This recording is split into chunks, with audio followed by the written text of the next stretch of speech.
Hi friends, இன்றைக்கி வந்து சண்டேனால் அண்ணாவோட தோட்டத்துக்கு போகலான்னு சொல்லிவிட்டு நானும் தங்கச்சி ஃபேமிலியும் கிளம்பிட்டேங்க. நாங்கள் போகிறப்ப பார்த்திங்கன்னா மணி 12:30 ஆயிடுச்சுங்க. நாங்கள் வந்து அண்ணா தோட்டத்துக்கு போனாலே நான்வெஜ் தாங்க எடுத்துகிட்டு போவோம். போகிறப்பவே மட்டன் மீனெல்லாம் எடுத்துகிட்டு போயிட்டு வெங்காயமெல்லாம் வந்து பொடி பொடியாக கட் பண்ணி எடுத்து வச்சுட்டுங்க. குக்கர் கொண்டு போனதுனால குக்கரில் வந்து மட்டனை வேக போட்டுடலான்னு சொல்லிவிட்டு நான் மிளகாத்தூள், மஞ்சத்தூள், உப்பு, இஞ்சி பூண்டு பேஸ்ட்டு போட்டு 4 விசில் விட்டு எடுத்து வச்சுட்டேங்க. அதுக்கப்புறம் வந்து பிரியாணி வந்து குண்டாவில் தாளித்து விடலான்னு சொல்லிவிட்டு நான் பிரியாணி ரெடி பண்ணிகிட்ருக்குறேங்க. கடையில் தங்கச்சி வீட்டுக்கார் பார்த்திங்கன்னா மீன் எல்லாம் வாங்கிட்டு வந்து மீன் கழுவி அவங்க மசாலாவெல்லாம் ரெடி பண்ணிகிட்ருக்குறாங்க. நான் வந்து பிரியாணிக்கு வந்து இஞ்சி பூண்டு பேஸ்ட்டு வீட்லேயே அரைச்சி எடுத்துகிட்டு போயிட்டேங்க. பிரியாணி மசாலாவும் வந்து வீட்லேயே ரெடி பண்ணி கொண்டு போயிட்டேங்க.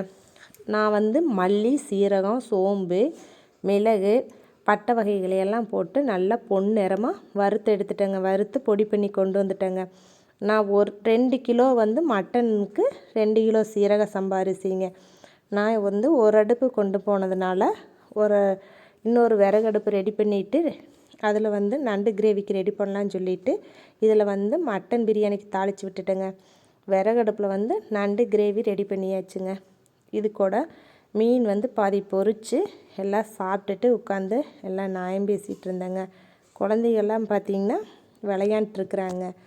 இதுக்கடையில் பார்த்திங்கன்னா இறால் தொக்குக்கு அடுப்பு ரெடி ஆனோன்னு இறால் தொக்கு ரெடி ஆகிட்டுருக்குதுங்க. குழந்தைங்க வந்து தண்ணியில் விளையாடலான்னு சொல்லிட்டு கேட்டுட்டு இருந்தாங்க. அதனால் போய் எங்கள் அண்ணன் வந்து மோட்ரு போட்டு விட்டாங்க. குழந்தைகள்லாம் பார்த்திங்கன்னா தண்ணியில் விளையாடுதுங்க. பிள்ளைகளும் தண்ணியில் விளையாடுறாங்க. எங்கள் அண்ணன் பையன் பார்த்திங்கன்னா சரியான குறும்புங்க. அவன் வந்து மண்ணெல்லாம் எடுத்து பிள்ளைங்க மேலே போட்டுட்டு அவனும் மண்ணுக்குள்ளே விழுந்து ஒரே என்ஜாய் பண்ணிகிட்டு இருந்தானுங்க. எங்கள் அண்ணன் பையன், பெரிய அண்ணன் பையனும் சின்ன அண்ணன் பையன் 2 பேரும் சேர்ந்து தாங்க இவங்க மேலையெல்லாம் தண்ணி அடித்து விளையாண்டுட்டு இருந்தாங்க. நான் வந்து அங்கே லைட் இல்லாதனால நான் வந்து மீன் பாதி பொரிக்காமல் இருக்கிறதுனால சீக்கிரம் பொரிச்சிடலாம் அப்படின்னு சொல்லிவிட்டு நான் வந்து மீன் பொரிக்க போயிட்டேங்க.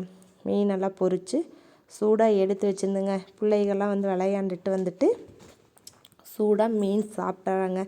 சாப்பிட்டு போட்டு மணியும் பார்த்திங்கன்னா 8:30 ஆயிடுச்சுங்க. இதுக்கப்புறம் எல்லாம் எடுத்து வச்சுட்டு கிளம்பிட்டேங்க.